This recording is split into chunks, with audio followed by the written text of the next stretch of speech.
Hello, everyone. I hope you guys are having a great day today. Welcome to the third and perhaps the final episode of Forensics 2. Yes, unfortunately, this is coming to an end, and for some reason, I am really sad my semester is ending because I had such a great time with this project. Again, I am your host today, and my name is Jacqueline Martinez, but you guys can call me Jackie. As I said, I am a college student who is taking a class in forensics, and throughout the semester, I will be reflecting on assignments my professor provided for me related to forensic science. Based on these reflections, I will cover current events and famous crimes that are related. In this episode, I will cover my third and final reflection on Learning Module 7, Assignment 13, Blood Splatter, and explain how blood splatter affected and helped famous and current cases in our community today. In this first segment of my podcast, I will cover Learning Module 7, Assignment 13, Blood Splatter. In this assignment, my class and I analyzed different types of information, blood splatters, and what they reveal in the crime scene. So, what is blood analysis and how does it help the forensics community?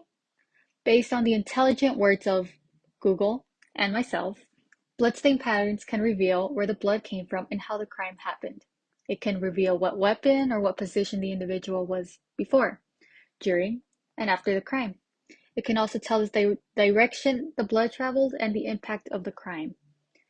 I remember being really excited about learning these various blood type analysis examples simply because that is a type of forensic science I was initially interested in. But I became filled with dread when I realized I had to do simple elementary math in this assignment. I had to find the trying to figure out how to say it, preponderance stain size of an image my professor provided for us. It is determined by measuring the width of the stain. I use centimeters as my metric unit for my measurement, and in order for one to achieve this, you determine the number of each size of the blood drop, and to find the percentage frequency. And in order to do that, you just divide the number of sizes by the total number of blood drops times 100. And to determine which size is preponderant. What interested me while doing this is how tedious doing this was. I had a wake-up call essentially to how forensic science is all about the smallest detail and how enlightening learning about this is. Now, the second part of my task, I had to determine the direction area of the angle. First, I had to find the long axis of the blood stain, but to accomplish this, I had to use a ruler, extending the long axis of each blood drop in the direction of the blood source. I definitely did not just quote my professor, by the way. The final part of this assignment, I had to analyze the direction of the blood stain so that I could find out the angle and where the blood was heading. I then used the ruler in the directionality. I had to do this in order to find the point of origin for each blood stains. Moving on to the second segment of my podcast and my favorite part of the podcast. Now that you have an idea of what blood analysis is, I want to introduce you to a famous crime that intrigued me simply because of how it all went down. Also, I would like to warn you, what I'm about to talk about can be sensitive to some people, so don't say I didn't warn y'all. I'm going to be talking about the Vasquilla Axe murders and how blood analysis was involved in this horrific case. Now, to summarize this crime quickly, in 1912, a mysterious individual entered a house in Vasquilla, Iowa, and murdered 8 people in their sleep. 2 adults and children from ages 5 to 12.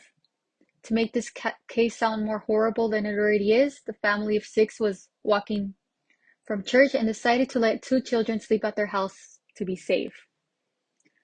The killings are known as the Vasquilla Axe murders. The case remained unsolved and the most horrendous crimes in America.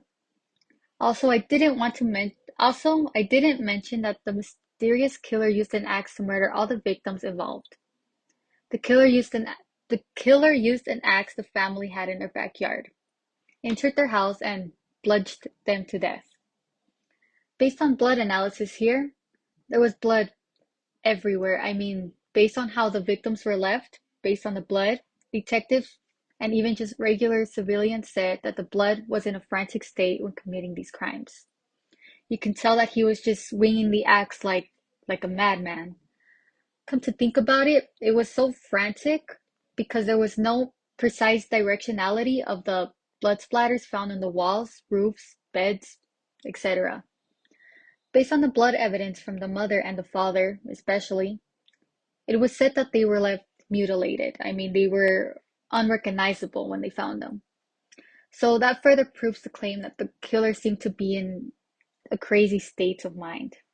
A weird thing that they found was also a plate of uneaten food and a bowl of bloody water. Hmm. The beds of the family were stiff with blood, meaning that the blood was dry, and one of the children also had a blood stain underneath, meaning they already dealt with this for several hours. This was based on an eyewitness who went in and saw the crime. At the end, they've been trying to find out whoever did this for almost 108 years, so it's unfortunate that this crime remains unsolved. Now, for our final segment, I will discuss a semi-current crime that occurred. No, I really just want to talk about this one. Yeah, I want to talk about the case of David Cam. This is the first use of bloodstain analysis in the American courtroom. David's alibi had been coordinated by 11 men. He had been playing basketball at a church and he started playing at around 7 p.m. And at the time, his family was seen alive. They played basketball for about 2 hours, and according to those who played ball with him, at 9:26 p.m., he had arrived and called the police because he had found the bodies of his wife and two children in the garage of his home. He found his wife with a single bullet to her head. His daughter, in her seatbelt, had been shot once in her head, and his son was found slumped over the back seat. It seemed like he was trying to escape, and he was shot. Prosecutors decided to call the bloodstain pattern Prosecutors decided to call the bloodstain pattern expert, quotations, expert. David Cam was arrested for first-degree murder, based simply on interpretation of 8 tiny bloodstains on his t-shirt. The crime scene interpretation interpreted that these stains had high-velocity impact splatter from the firing of the gun that killed his family. But others say that the blood was transferred from the daughter's hair, which was saturated with blood when he removed his son from the vehicle.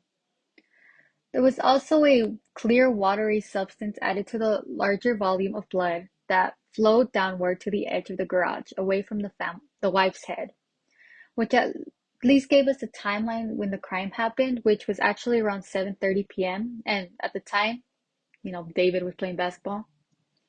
Going back to the blood stains on David's t-shirt, they were actually 1 millimeter in diameter, which was determined to have been high-velocity impact splatter from close proximity of a fired gun. Prosecutors were actually going back and forth with this because they couldn't really determine what actually happened based on the bloodstains. But at the end of the day, it was determined that it was strands of his daughter's hair that landed into his shirt. After a whole lot of arguing and testimonies, David Cam actually ended up walking free after spending 13 years in prison. And this concludes our final podcast. I am very grateful to have been able to get outside my comfort zone and try something different. I had fun doing this project thanks to my professor. And because of this, I am able to understand the world of forensic science.